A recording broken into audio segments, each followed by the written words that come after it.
Hey everyone, I have on Bandier here, and she is a registered dietitian who's focused on providing science-backed recommendations to help families lead healthier lives. She has done so many things in her dietitian career. I'm so excited to dive into a bunch of the different topics, but we're really going to focus on children and food allergies today. And according to a CDC report, on the state of allergies, nearly 6% of US adults and 6% of children have food allergies. And while some can be mild, others can be fatal. So I'm really excited to dive in it today because I know that so many of the recommendations have changed over the years of what we're supposed to do with our kids and food allergies. So thank you so much for coming on the show. Thanks for having me. I'm excited to talk about all of this. Yes. So before we dive in, how did you get into all of this? I actually changed careers. After I graduated college, I started working in finance, and that's what I majored in college.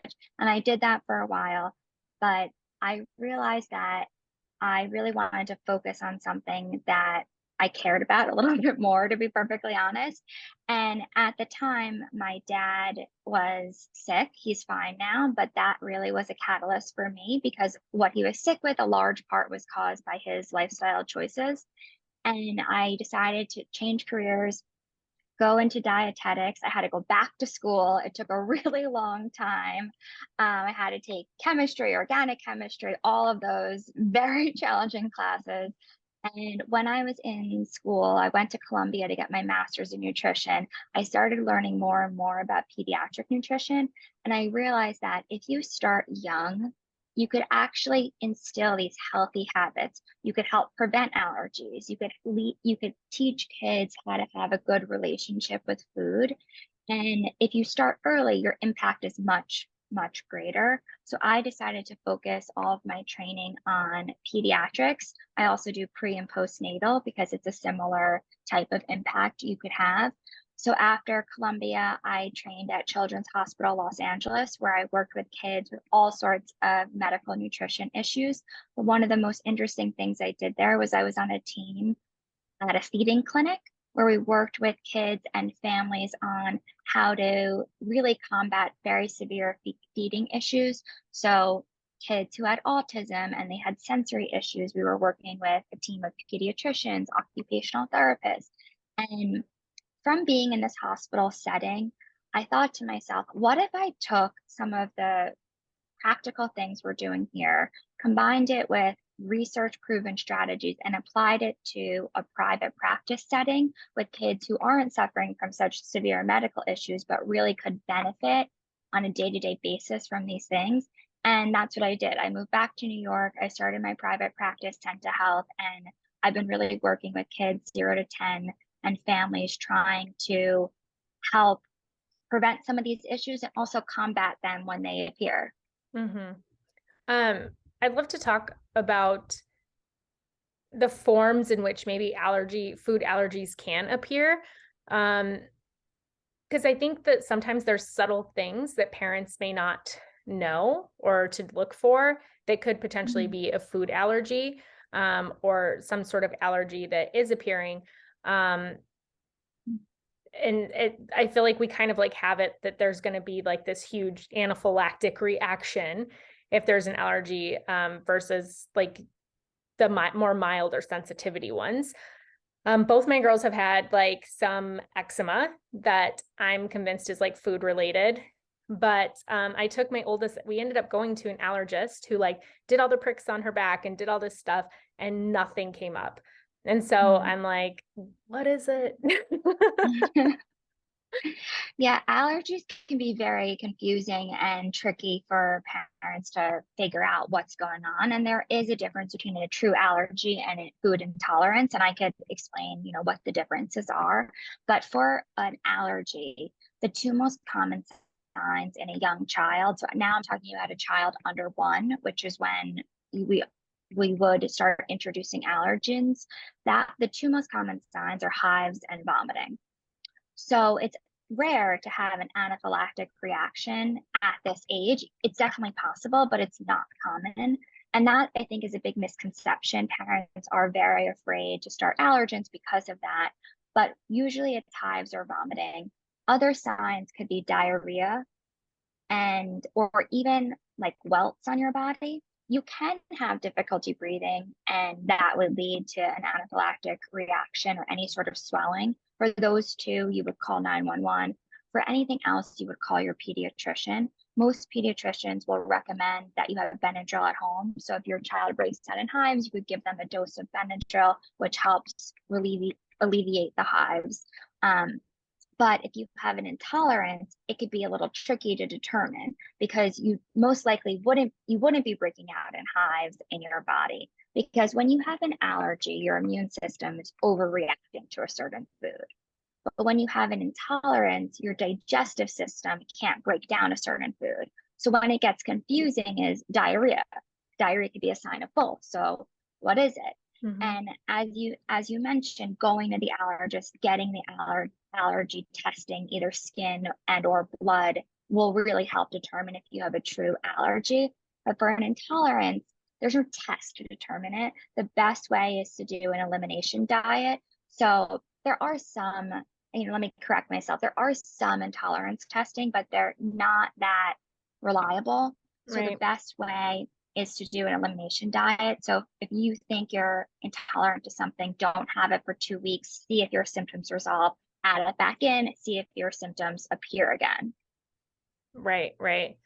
I know. And that's like so hard to like have to cut an entire food group out for a couple of weeks, especially like with kids. It can be easier because like you're kind of in control, but when they'll only eat certain foods, especially if it's like dairy or eggs, it's like, okay, well, what are we going to have for breakfast then? Because like my girls either eat eggs or yogurt like every morning. So I feel like it'd be really hard to cut that out. But obviously, if you're like having severe issues, you want to exhaust your resources and figure it out. So you were saying like people are kind of like scared of doing like testing some of the allergen foods before 1 year old because of being worried about an anaphylactic reaction. But what are the benefits to exposing our children to these different food groups before a certain age? Yeah, great question. So I think the reason why most families are confused is because the guidance used to be different. So they used to tell us to not give any high allergy foods until 2 years old. And because there's been a lot of research in this area, really good research, this guidance has been overturned. So first they changed in 2017, they said give peanuts early, only for high risk infants. And a high risk infant is somebody who has severe eczema. Eczema is very closely tied to food allergies. It actually increases your risk by 600% if you have eczema. So that's one of the risk factors. Also, family history. So if you have a family history of food allergies, or if you already have another food allergy that you know about, you're in the high risk category. So first they said high risk infants do peanuts early. But then about 2.5 years ago, they said for all infants, not just high risk ones, you want to introduce all allergens early. And actually, there was a recent survey, and 85% of families didn't know this guidance had changed. So when I tell this to families, they're very surprised because they thought they should wait till the kid is over 1 until they're 2. And what we know by the research is that actually, if you introduce them early, starting between 4 and 6 months of age, you can actually help reduce your risk of these allergies from forming. That's the benefit of early introduction. Also, it's shown to be safer too. Yeah, well, because then, like you said, as you get older, that's more when like the anaphylactic reactions actually do happen versus like with younger kids. Exactly, because when you're young, you could train your immune system to recognize these allergens more like friends versus enemies.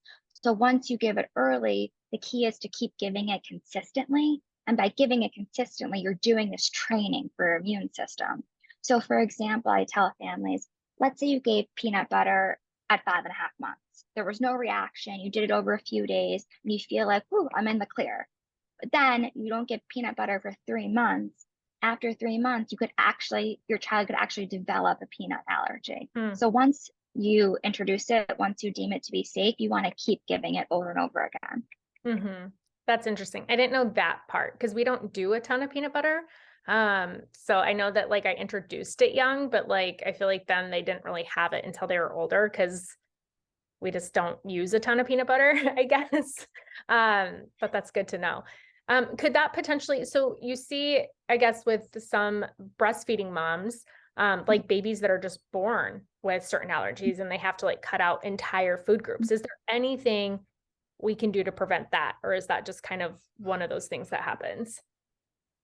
So that is still under research. There's not great evidence one way or the other, but what there is some evidence on is when you're pregnant, if you have really poor diet diversity when you're pregnant, meaning you're eating the same foods over and over again for the entirety of your pregnancy. I'm not talking about just the first trimester where Yeah. most people are eating like 3 foods, but for your whole pregnancy, if you have poor diet diversity and you the mother has allergies herself, it does show in the research that your child is at higher risk of having allergies, but the research isn't there yet on what we could do to prevent it. It makes common sense that having diet diversity could help prevent it in your children. The old guidance used to say for pregnant women, avoid all allergens. That's been overturned. So we Mhm. are not avoiding allergens. We're eating allergens. We're having a lot of diet diversity, but it's not there yet to be definitive of what the actual steps we should be taking are. Right. Well, and I feel like there's always going to be those cases where you did everything right by the book. When in pregnancy, you ate a variety of foods, you did tons of stuff, like you did all Mhm. this stuff, and then your kid has allergies. And it's just like, what the heck? Of I thought I course. did everything right. How Yeah, come this happened to me? of course. And actually, 2/3 of kids who have allergies have no family history of allergies. Hmm. So you could be doing everything under the sun and your child could still get an allergy. But I do want parents to feel somewhat empowered that they do have influence on this. By giving their kids allergens early, starting between 4 and 6 months, like I said, you do have influence. And to go back to peanut butter, as you mentioned before, peanut butter is one of the ones that I think so many families are afraid of. I think it's like the number one like fear for families, like a peanut allergy. And one of the studies they looked at peanuts and it showed that if you get peanut butter 3 times a week until age 5, it reduced your risk of getting an allergy by 85%. So Hmm. the reduction is so significant. And of course, it's not 100% preventable strategy. Nothing is, but you can do things to help mitigate this risk, which I think is really interesting and information we never had before. Hmm. It kind of seems like when I was growing up, I didn't know one kid who had a food allergy. Like maybe there was one random kid who had a peanut allergy, but Yeah. that's it. And now you see so much more of it. Is Hmm. there any research on why so many more people are having allergies, even adults? I mean, you've seen like Yeah. when my parents were growing up, there was no such thing as like a gluten intolerance unless you had like Hmm. celiac disease. Um, or and I mean, I think there's a lot of things that impact our gut health and things like that, Hmm. but you've just seen like such a rise in it from like your point of view and what you've studied. Like, what are the Hmm. links there? Yeah, it's like the $1 billion question, right? Yeah. I think part of it is that we're diagnosing allergies at a much higher rate now. So when Oh I was yeah. a kid, I actually have celiac disease and I went undiagnosed my whole childhood. That wouldn't happen today because Right. practitioners are really, really on top of like testing and diagnosing. And I think that that's one reason. I Yeah. think another reason is because of the old guidance. We went for a long period of time really avoiding these foods. And that definitely had an impact. And I do think there's like, and this is more like a conjecture. I don't have amazing research for this, but I do think there's environmental impact. I think our food Yeah. supply has changed from when we Right. were kids Totally. to what it's like now. I think gut health, as you mentioned, is a factor. There are some studies, and this is linked to the diet diversity. When you have more diet diversity, you have a healthier microbiome, you have a healthier gut. And that has been linked to reducing your risk of a food allergy by having a healthier gut. Yeah. So when you have gut imbalance, it is connected to food allergies and intolerances. Yeah. That makes sense. I mean, yeah, I mean, come to think of it too, like when we were kids, if older people had issues, it's like, oh, you have IBS, right? It's like not Oh, a food exactly. thing. That's what they told me I had my entire childhood. IBS Mhm. was what everybody was labeled with. And now you could actually figure out like what it is. And I think parents are very on top of it. You know, they know Yeah. about allergies, they know about intolerances. And even if their child has an intolerance, a lot of parents want to cut that out and see what happens and see if their kids do better. And a lot of times they do. Right. I also feel like we don't understand like what impacts some of that stuff. I mean, I'm a big believer that like gut health impacts a ton. And like as a Mhm. birth doula too, like even studying, there's again, there's so many things that you can do everything perfectly that happen out of your control, but there's research that proves things that impact gut health are such as like cesareans, which that rate has gone up a bunch, antibiotics at Mhm. birth and during pregnancy. And so like even for myself, like my daughter was in the NICU her first week of life on 2 different antibiotics, and that Mhm. was out of my control. I tried to do everything to set her up for like gut health, Right. but she's had like gut issues pretty much since, and Mhm. she's almost 3. And we've done a lot of different things, and I feel like we're finally like coming to some like like she's finally like having really good solid poops and like, seeing different things. But I mean, it's taken a long time to figure some of this stuff out. And I'm even somebody who's like aware of it. So like I was like, okay, eczema showing up. That could this be because like her immune system was impacted because she was on antibiotics? Like, is there allergy here? Like I want to know everything so that I can help Mhm. her. But we kind of like grew up in that area where we were put on antibiotics for everything. We were also like food awareness just like wasn't really a Mhm. thing. Like I grew up on a ton of processed food. Um, Not tons. I mean, yeah, there was some fresh, but it was a lot of packaged stuff. So it's like I'm sure all of that probably impacts what adults are dealing with now. And like you don't think what you're eating as a 5-year-old or what's going on as a kid is like impacting your long-term health. Yeah, everything you said, I agree with completely. I think that is all so important. And when we were growing up, I mean, I've been on antibiotics so many times. Like Right. every time you would get a cold, they would give you a Z pack. You know, it's Right. totally different today. The knowledge base has just changed. And I'm sure in 20 years, our children are going to be like, I can't believe our parents were doing that to us when we were kids, because that's just the way it goes. But I think that with all this knowledge, we have so much power to make these changes. Like you said, your daughter was on antibiotics, but you've been doing all these things since then to try to mitigate that. And that's the best we could do as parents, right? Like there are things out of our control. I had a cesarean and I had to do mitigating factors for my child since then. And we just do the best that we can. Right. Right. There's also just like such a lack of knowledge though. Like most people don't know that all these different things impact your gut health and that there's different choices then that you can make to try to like help set your child up with some of that. Um, so I just like having different conversations because like I said, yeah, people just we aren't told any of those things, like nobody tells you. And then you're just like left to figure it all out for yourself. Um, and I just remember with the difference between like my first and second. So like my oldest, we did cloth diapering with at first. And then they were like, when you start feeding her solids, you can just like, she'll have like a solid turd and you can just plop it into the toilet.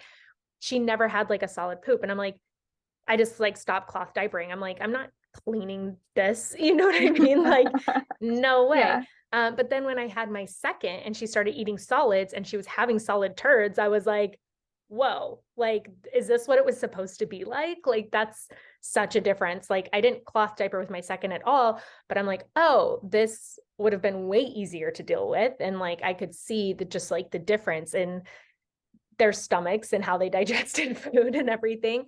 Um, but yeah, I mean, it's super interesting. I love like talking to dietitians because I feel like that's also just like such an underrated industry.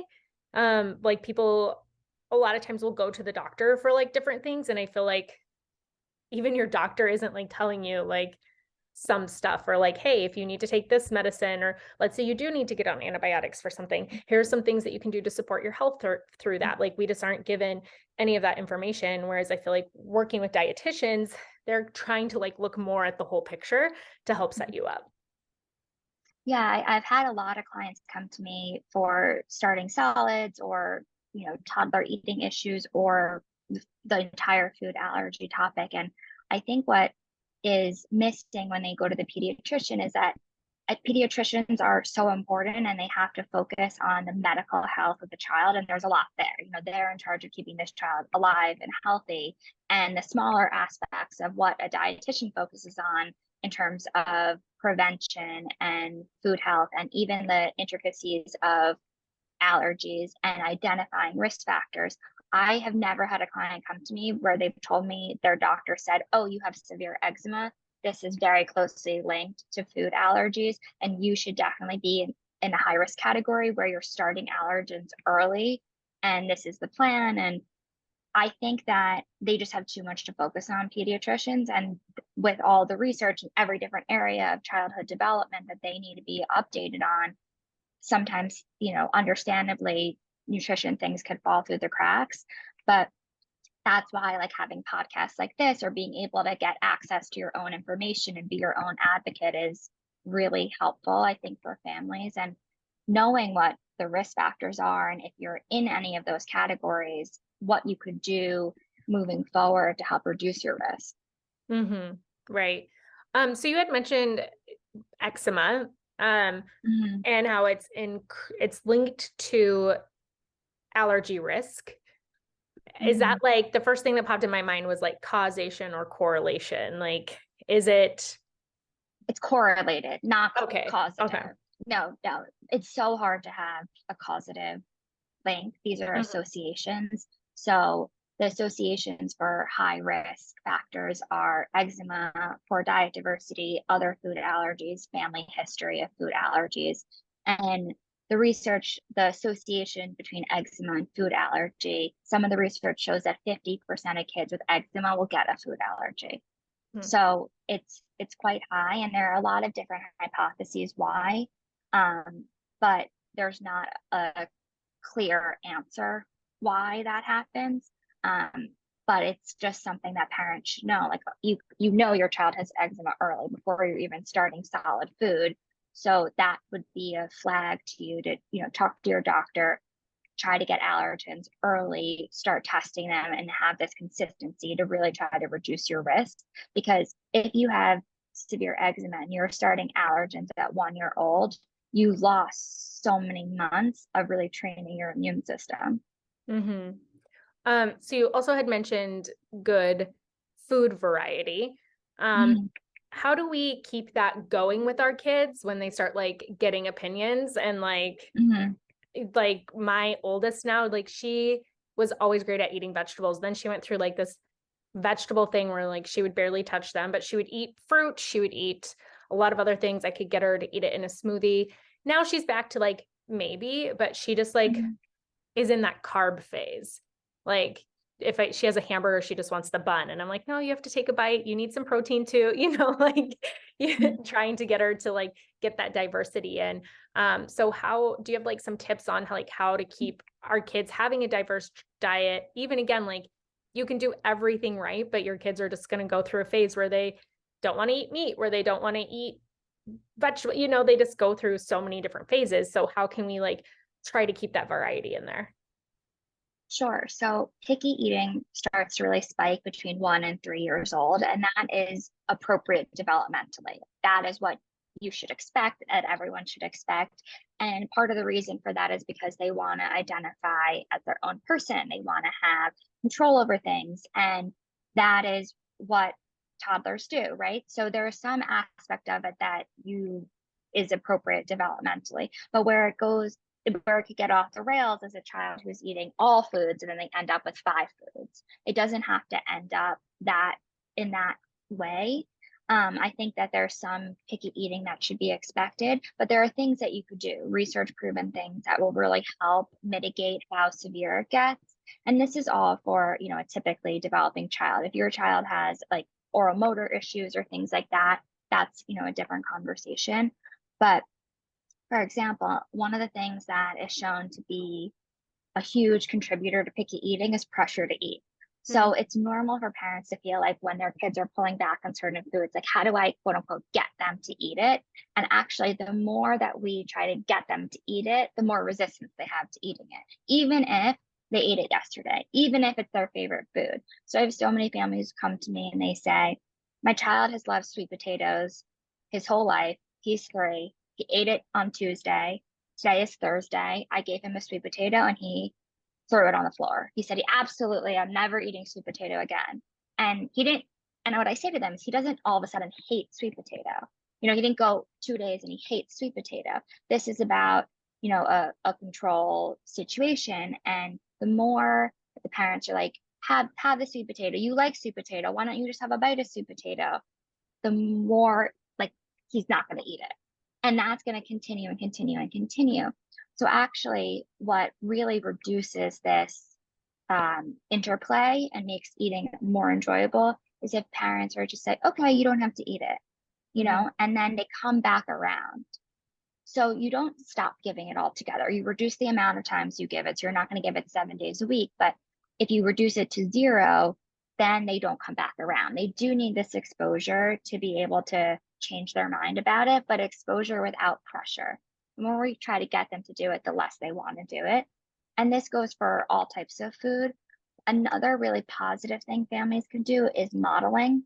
So in the sweet potato example, the next week I would try to sit down with the child. I'm the mother, I'm sitting down with him and I give him sweet potato plus other things on the plate. I do take into account his preferences. I'm not going to give him 3 things he absolutely hates. That wouldn't be fair. But I give things that I know he likes or he recently liked, and maybe one thing that's new or disliked food for that exposure.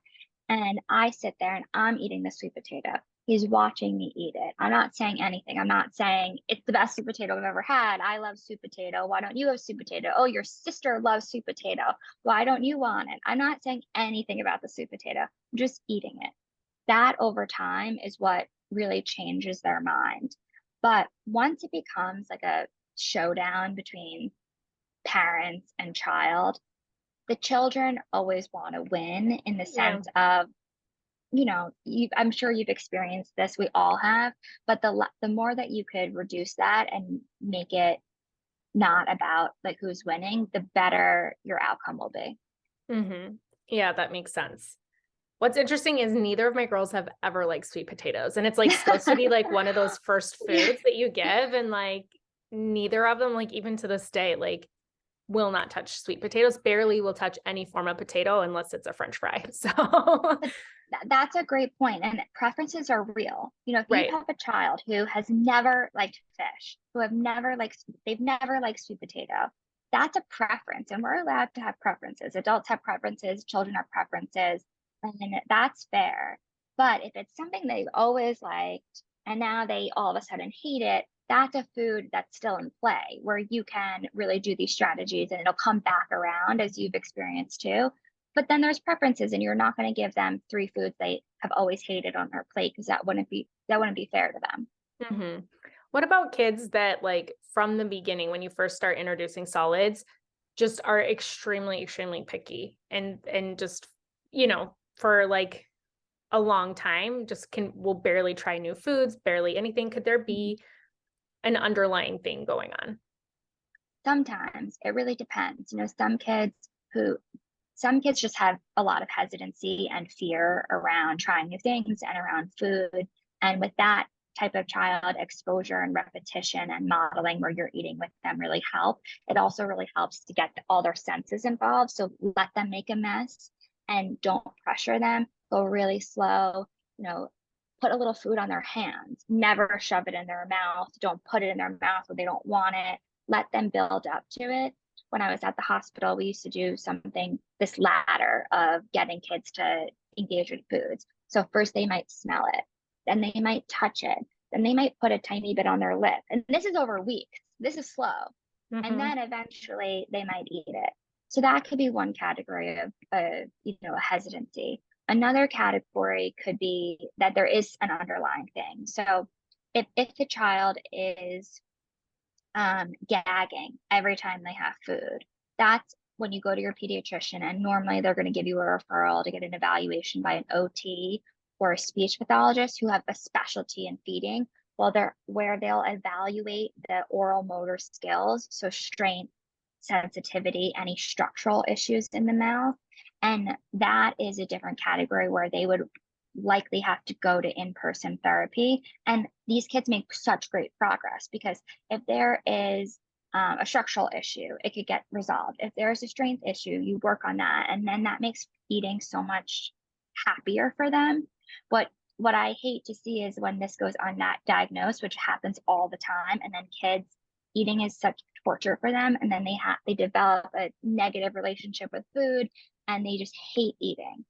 So I always think that if you're struggling, check in with your care provider and ask these questions and see, what they think is going on, because there could be a lot of things going on. Mm-hmm. Yeah. So I didn't know that sesame is like a newer, bigger allergy. It's like all these things that like peanut and peanut oil is and stuff, but then you see like some sesame oil and stuff. Like, who would have thought that they had a sesame allergy? I know, it's crazy. And so there were 8 top allergens, and sesame was added as the 9th top allergen just in January of this year. And these foods account for 90% of all allergies. So it's wheat, egg, milk, soy, peanut, tree nut, fish, shellfish, and now sesame. And you're right, sesame is in everything. It's actually, I find, to be one of the most hidden ones. Sesame oil, it's in bread, crackers, like baked goods. So if you're buying something and your child has a sesame allergy, now it has to be labeled because it's a top 9. So it's going to be labeled. So that's good. But you really have to check the ingredient list. It's one of those really hidden ones. Wow. That's crazy.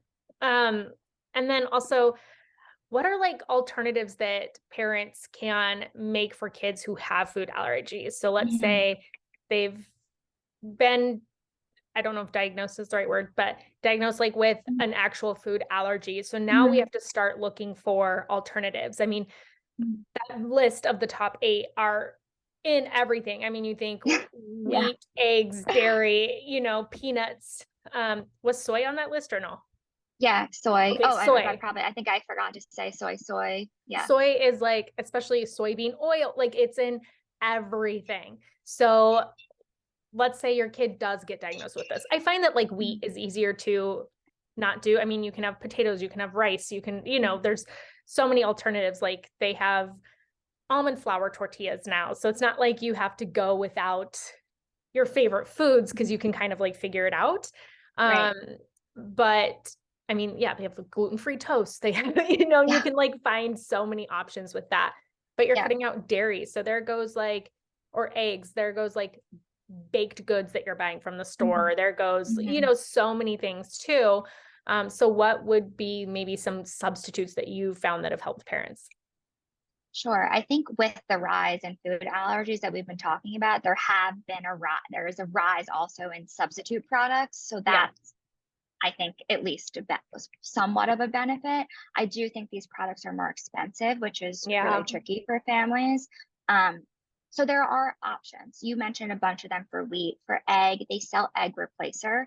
So you could buy egg replacer and you use it to cook the same way you would. Buying treats are harder. They do sell a lot of like vegan treats now. Yeah. So that would be great if you have an egg allergy. For egg, you could also do flaxseed meal, 1 tablespoon with 3 tablespoons of water, and that's equivalent to an egg. So there are things to do at home. So your kid can still have pancakes, still have waffles, things like that.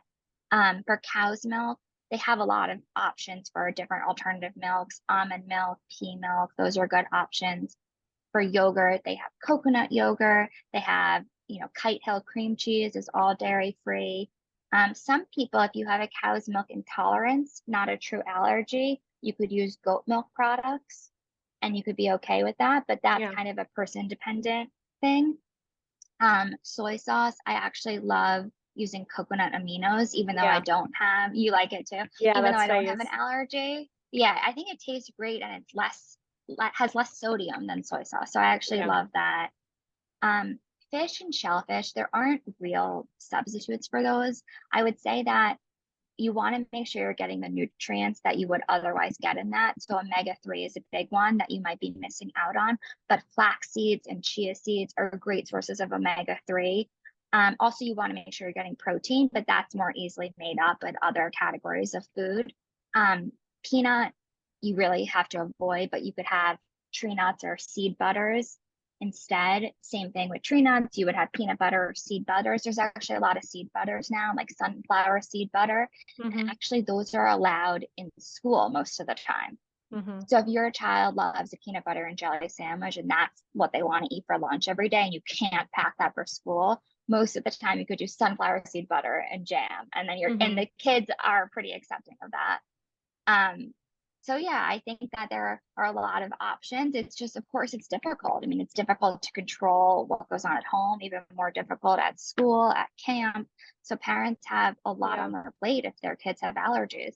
Yeah. Or out at a restaurant. I feel like that would be some of the harder things. I mean, like you said, there's some I feel like that are easier to avoid, but then the hidden things in like a salad dressing, like you wouldn't think that you have gluten in a salad dressing, but there are, like there is, you know what I mean? Yeah, like, definitely. Wait, why would this balsamic vinaigrette have gluten in it? Like you just like end up being like, wait, this doesn't make sense. And then finding out that there's like different ingredients that you wouldn't have even thought of. But yeah, I mean, I got tested for allergies in 2019. And I did the IgGE map. And like you said, okay, yeah, like you said, there's like not great testing. However, like when I did cut out the foods, like my bloating went away. I felt a lot better. Some of my skin issues cleared up. And then I got pregnant and like I was fine for my pregnancy. I ate whatever I want. I feel like some of my food stuff is coming back now. Like one of the things that showed up on my test was actually chia seed, flaxseed, and hemp seed. And I don't eat a ton of it. And so I thought it was interesting that it showed up on there because I don't eat tons. I definitely have had it. But so I eat either yogurt or eggs like every morning. And I just wanted to get out of my routine. I was reading like a pregnancy book last night that had a chia seed pudding recipe in it. And so I'm like, okay, I'll make that before bed and then I'll be ready in the morning. And I've had chia seeds here and there, but just like a little bit. And this recipe had quite a bit. So this morning I had some of the chia seed pudding and I'm like, okay, I'm probably fine. Like 30 minutes later, diarrhea. Like just, and I'm like, dang it. Like maybe chia seed like is still there because it was not good. It was not normal. And so I'm like, man, I would love to get retested. But I'm not sure like what route to go. And also like with like how much changes through like pregnancy, postpartum, because I've definitely felt my gut health change. Like I said, with my first pregnancy and postpartum, like I even got retested and he's like, wow, he's like, pregnancy works great with you. Like your body's doing awesome. This pregnancy, I don't feel that. I definitely feel like I have food intolerances this pregnancy.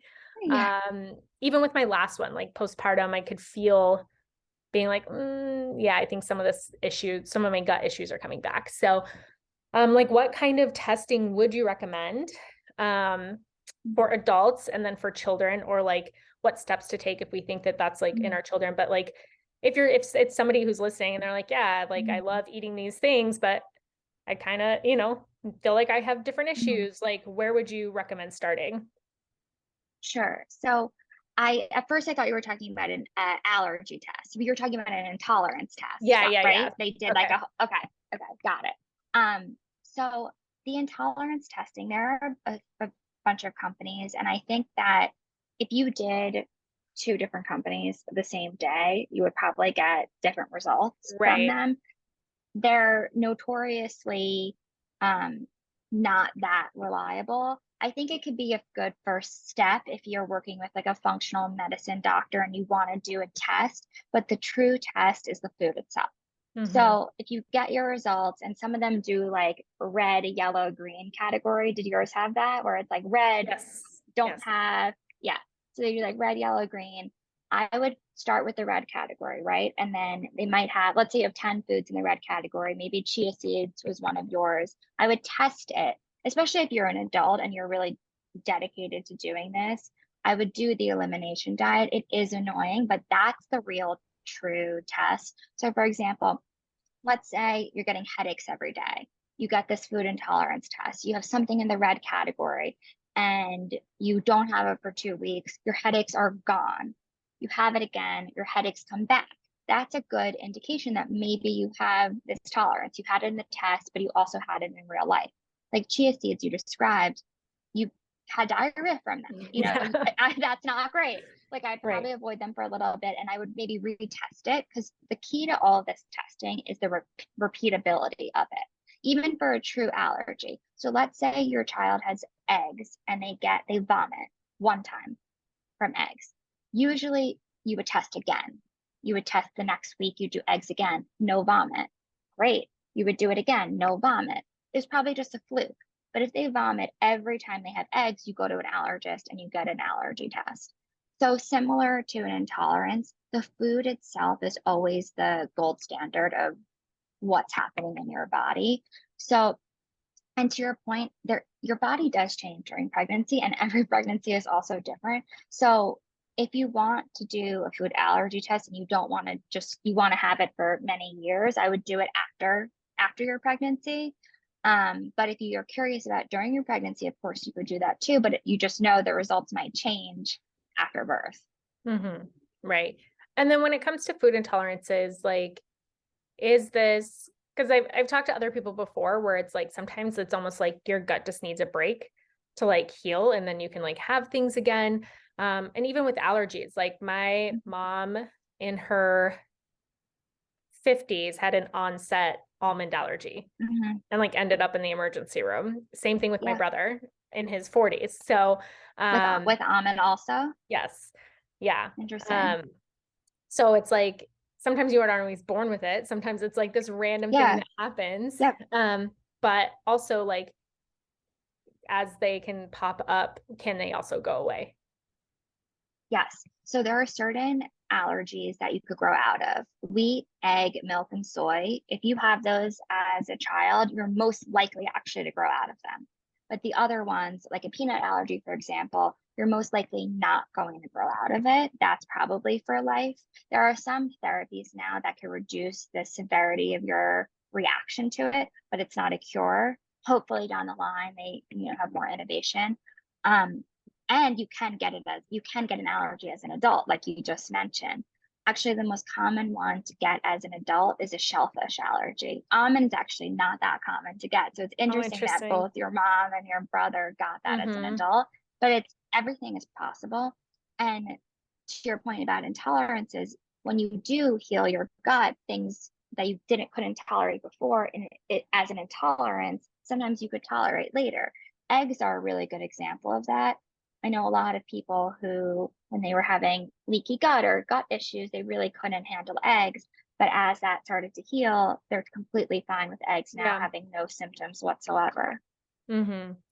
I would be devastated if I developed a shellfish allergy. I love shellfish and I just, God, please don't give this to me. Like I would be so sad.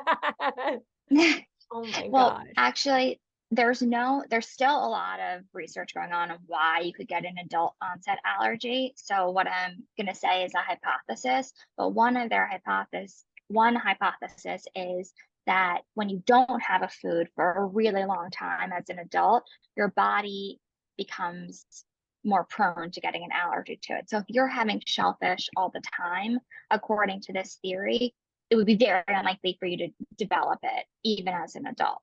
Okay. So the fact that you're eating it all the time is a good thing. So I feel Yeah. like you're okay.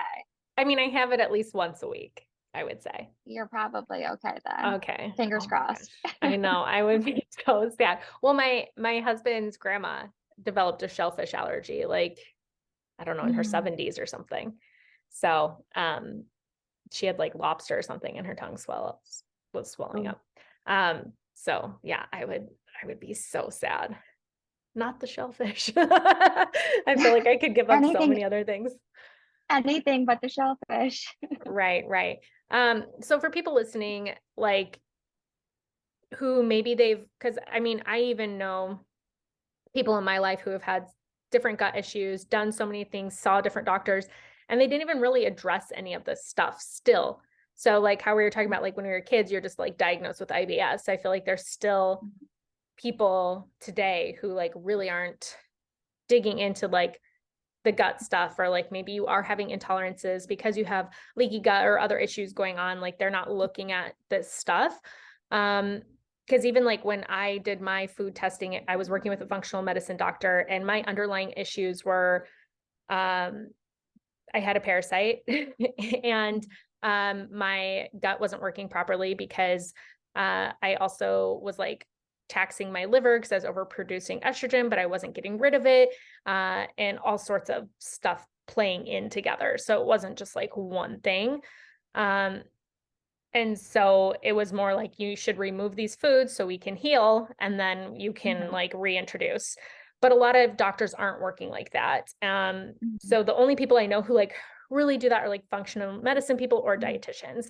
So for people like listening who are interested, who are like, yeah, I've had gut issues, I've gone to the doctor, and they're like, oh, here, take antacids. So Right. like what are maybe some first steps of what they could do? I think you hit the nail on the head. A lot of doctors aren't going deep into why this is happening.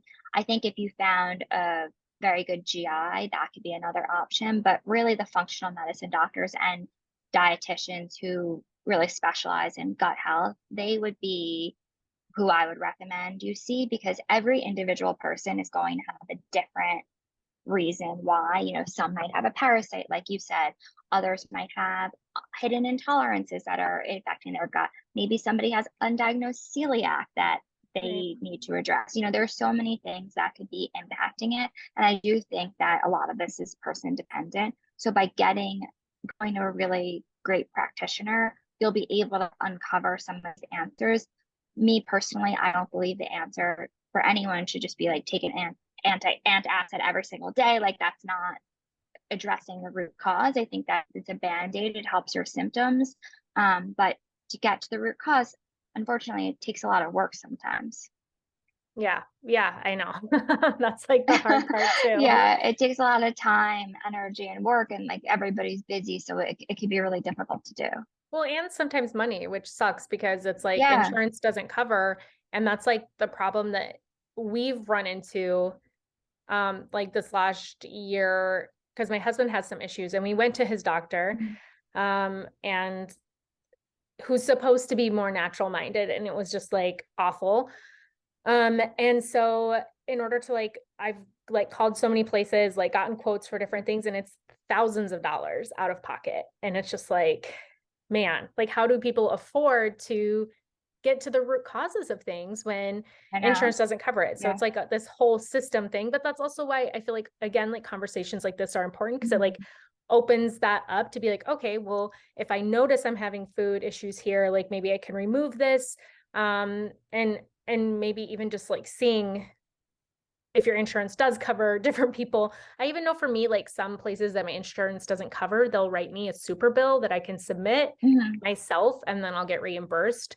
Right. But again, not all places are like that. So um, Right. that's just like Right. the frustrating part about It's about it, healthcare.